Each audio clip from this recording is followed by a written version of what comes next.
शं वरुणः शन्नो भवत्वर्यमा शन्न इन्द्रो बृहस्पतिः शन्नो विष्णुरुक्रमः ॐ शान्ति शान्ति शान्तिः।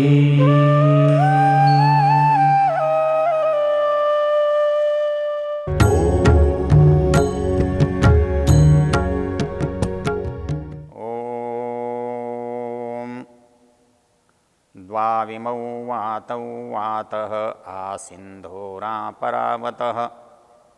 दक्षं ते अन्य आवातु परान्यो वातु यद्रवः। ओम शांति शांति शांति। हम ऋग्वेद के दशम मंडल के मंत्रों की चर्चा कर रहे हैं और दशम मंडल के ये मंत्र जिस जगह के हैं वो 137वां सूक्त है। इनकी संख्या 7 है। इनका ऋषि प्रत्येक मंत्र का अलग है और विश्वे देवा देवता सबका है। इसमें हमारे मन और शरीर की चिकित्सा कैसे होती है उसको समझाया गया है। उसको मानसिक चिकित्सा प्राणायाम के द्वारा कैसे होती है और शारीरिक चिकित्सा औषध के द्वारा कैसे होती है, ये इन मंत्रों का विषय है। तो हम दूसरे मंत्र की चर्चा कर रहे हैं और दूसरे मंत्र में जो वायु है प्राणायाम के द्वारा उस पर कैसे नियंत्रण होता है, ये हमारे विचार का विषय है। पहले तो हमने देखा था कि जो प्राण है उसको नियंत्रित करने को, विस्तृत करने को प्राणायाम कहते हैं और वो प्राणायाम आसन के सिद्ध होने पर हमको करना आता है, वो हम कर सकते हैं। और उस समय जो क्रिया हम करते हैं तस्मिन् सति श्वास प्रश्वासयोर गति विच्छेद प्राणायाम। तो हमारा आसन सिद्ध होने पर हम अपने प्राण को अपने नियंत्रण में करते हैं और उसकी गति को स्वाभाविक रूप से न चलाकर अपनी इच्छानुसार चलाते हैं। तो इस इच्छानुसार चलाने की क्रिया को प्राणायाम कहते हैं। योगदर्शनकार के एक सूत्र की हम चर्चा कर रहे थे। वो कहता है कि ये प्राणायाम कितनी तरह का है। तो उन्होंने कहा था बाह्य अभ्यंतर स्तंभ वृत्ति देश काल संख्या भी परिदृष्ट दीर्घ सूक्ष्म। तो उसमें हमने देश की चर्चा की थी कि जब हम प्राण पर नियंत्रण करते हैं तो प्राण की गति हमारे शरीर के अंदर कैसे अनुभव होती है और प्राण की उपस्थिति हमें कहाँ तक बाहर अनुभव होती है, हम अनुभव कर सकते हैं, ये देश है। और ये तीनों प्राणायामों में हम देख सकते हैं। और अगली जो बात है वो है काल, अर्थात हम प्राण को कितने समय तक बाहर रोकेंगे, कितने समय तक अंदर रोकेंगे और कितने समय तक जहाँ का तहाँ रोकेंगे।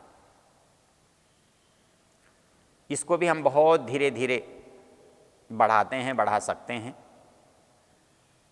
और इसको जितना हम बढ़ा सकते हैं वो काल की सीमा होगी। हम ओम का उच्चारण करते हैं लंबे समय तक,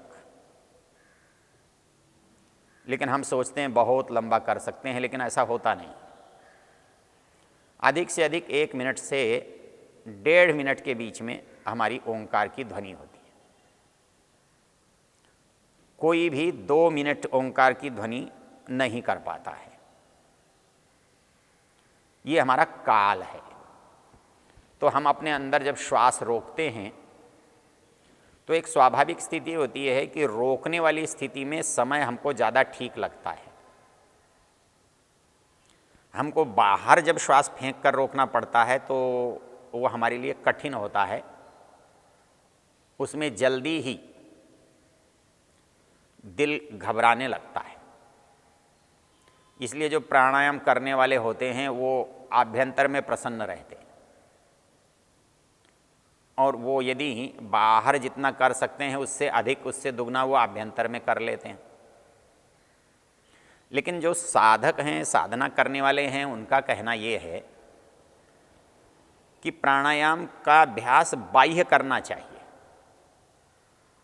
तो बाह्य करने से आभ्यंतर अपने आप हो जाता है। आप बाह्य रोकने का अभ्यास 1 मिनट का करते हैं तो आभ्यंतर का अभ्यास वो स्वतः ही 2 मिनट का हो जाएगा। इसके लिए अलग अलग लोग प्रयत्न करते हैं, प्रयास करते हैं। अजमेर में एक सज्जन रहते थे, वो 6 से 7 मिनट तक पानी के अंदर रह लेते थे, क्योंकि सबसे बड़ी कसौटी श्वास को रोकने की केवल पानी है। और कहीं भी आप श्वास किसी न किसी बहाने से ले सकते हैं, गड्ढे में हैं, कहीं बाहर बैठकर रोक रहे हैं, लेकिन जब आप पानी में डूबकर श्वास को रोकते हैं तब लेना संभव नहीं होता। ये हठ योग की क्रियाओं में से संभव होता है। तो इसलिए हम कितने समय तक प्राण को अपने अधीन कर सकते हैं, तो एक बार में 1 मिनट है, 1.5 मिनट है, 2 मिनट है, उसको हम लेने में कितना समय लगाते हैं, रोकने में कितना समय लगाते हैं, इसका भी अभ्यास किया जाता है। जो साधक हैं उनका कहना ये है कि आप जितने में लेते हैं उससे दुगने में छोड़ना चाहिए, और उससे दुगने तक आपको बाहर रोकना चाहिए। यदि आप आधी मिनट में लेते हैं तो आपको छोड़ने में 1 मिनट लगनी चाहिए, और आपको बाहर रोकने में 2 मिनट होना चाहिए। लेकिन ऐसा होता नहीं, इसलिए अभ्यास किया जा सकता है। तो 3 चीज़ बताई, देश, काल, संख्या। जैसा बताया था कि इसको कोई भी व्यक्ति बिना अभ्यास के, बिना सिखाए नहीं कर सकता, और कोई भी व्यक्ति तीव्र गति से नहीं कर सकता। ये साधना का जो क्षेत्र है ये बहुत शनैः चलने का है। हम जितने शनैः चलेंगे उतने सफल होंगे। क्यों?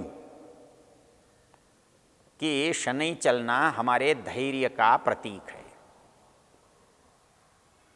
हम जब जल्दी करते हैं, जल्दी करना चाहते हैं, तब हमारे अंदर धैर्य की कमी होती है, और धैर्य की कमी हमारा दोष है। धैर्य की कमी हमारी त्रुटि है, और किसी भी त्रुटि का दंड हो जाता है। तो इसलिए कभी भी हमें जल्दी अधिक करने की चेष्टा नहीं करनी चाहिए। और विशेष रूप से जो लोग प्राणायाम करते हैं उनको हानि तब होती है जब वो प्राणायाम के, व्यायाम के अनुकूल भोजन नहीं करते। यदि आपको सात्विक भोजन की प्राप्ति नहीं है, बलवर्धक भोजन की प्राप्ति नहीं है, घी, दूध, फल, सूखे फल, यदि ये आपको प्राप्त नहीं हैं और आप बहुत प्राणायाम करते हैं या करना चाहते हैं, तो उसका आपको दंड भोगना पड़ेगा। इसलिए प्राणायाम न्यून से न्यून 3 बताए हैं और अधिक से अधिक 21 बताए हैं, और वो भी बहुत साधक के लिए। इसलिए हमको प्राण के साथ संघर्ष करने की आवश्यकता नहीं है। बहुत शनै शनै जब हम गति करेंगे तो हमको इसकी सफलता का भी धीरे धीरे पता चलता है, हमारे अंदर धैर्य बढ़ता जाता है। तो 3 जो प्राणायाम हमने किए, देश काल संख्या भी, तो देश को हमने देखा कि अंदर और बाहर कहाँ तक प्राण जा रहा है। फिर हमने काल देखा कि कितने मिनट, कितने सेकंड, कितने पल हम उस प्राणायाम को बाहर या अंदर कर पाते हैं। और तीसरी चीज़ है संख्या, अर्थात एक प्राणायाम जब आप पूरा करते हैं, ले करके निकालते हैं और निकाल करके रोकते हैं, ले लेते हैं, आपका एक प्राणायाम हो जाता है। और जब भी हम एक प्राणायाम करते हैं तो इसमें एक विशेष बात ध्यान देने की है, हमको लगातार नहीं करना चाहिए, बीच में व्यवधान देना चाहिए, सामान्य परिस्थिति आने देनी चाहिए। एक प्राणायाम करने के बाद दूसरे प्राणायाम को करने में हम सहज हो जाएं, तब दूसरा करें, तो वो करने में हमको सुविधा होती है, वो हम कर पाते हैं।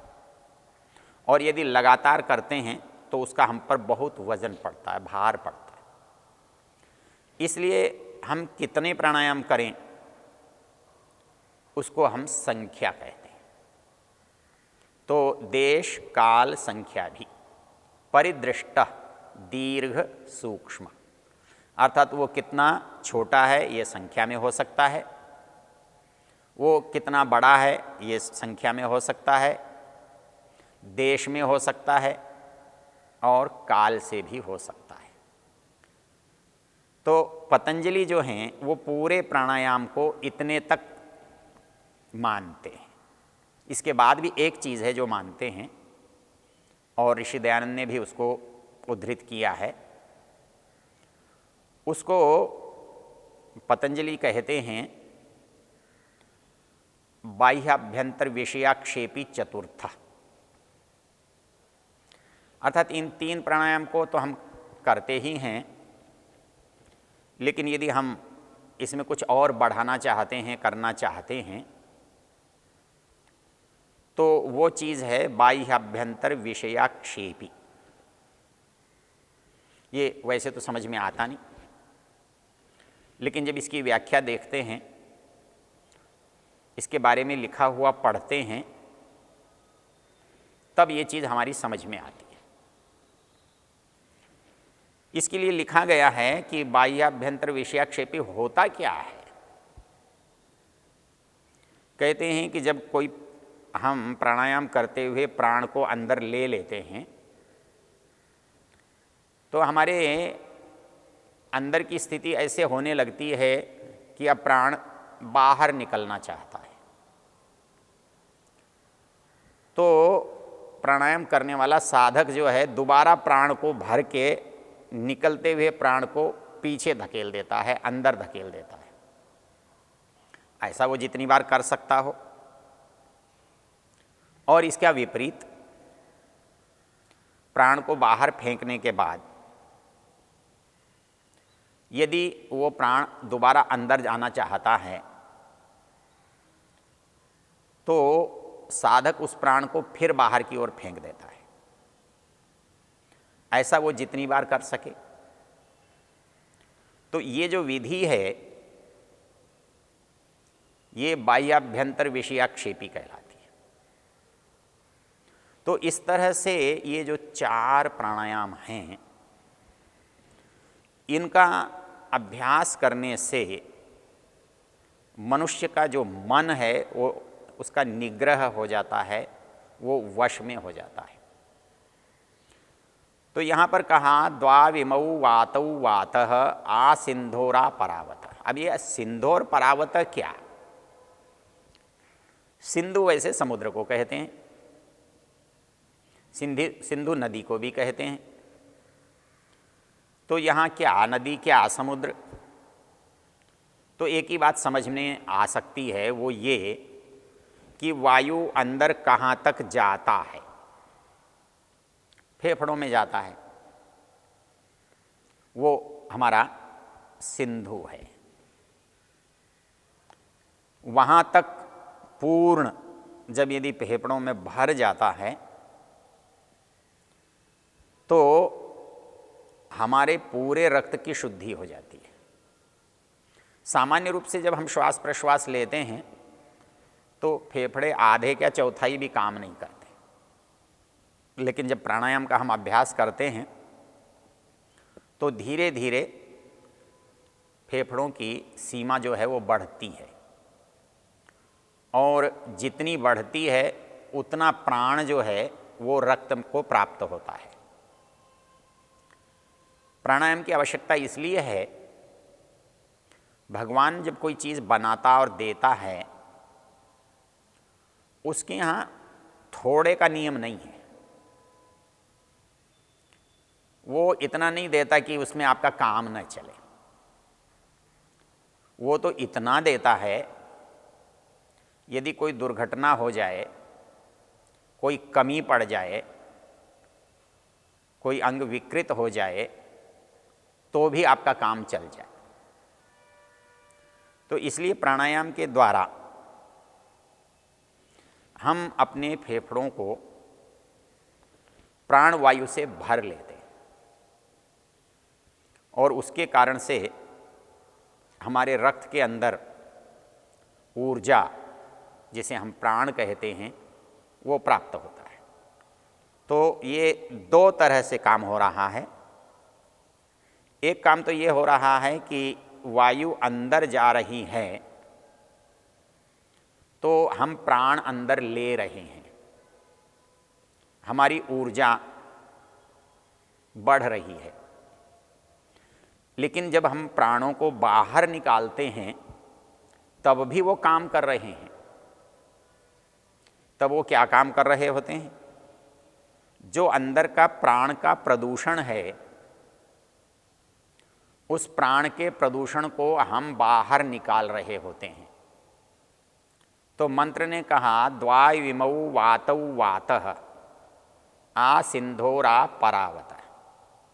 कहता है एक प्राण है वो सिंधु तक जा रहा है और दूसरा प्राण निकल करके परावत तक प्राप्त हो रहा है। तो अंदर जाने वाले प्राण से शक्ति अंदर जा रही है और बाहर निकलने वाले प्राण से हमारे अंदर का प्रदूषण उसी वायु के द्वारा बाहर निकल रहा है। तो वायु का जो गुण था कि वो जैसी चीज़ के साथ संयोग करती है वो वैसी हो जाती है। इसलिए जब बाहर अच्छी ऊर्जा प्राप्त होती है तो अंदर शरीर में ले जाती है, और अंदर की जो प्रदूषित है वायु उसको बाहर ले आती है। ये इस मंत्र का अभिप्राय है।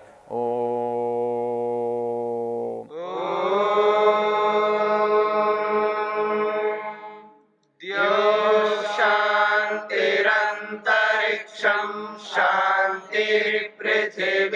शांतिरापः शांतिरोषधयः शांतिः वनस्पतयः शांतिर्विश्वे देवा शांतिर्ब्रह्म शांति सर्वं शांति शांतिरेव शांति क्षमा शांतिरेधि। ओम शांति शांति शांति।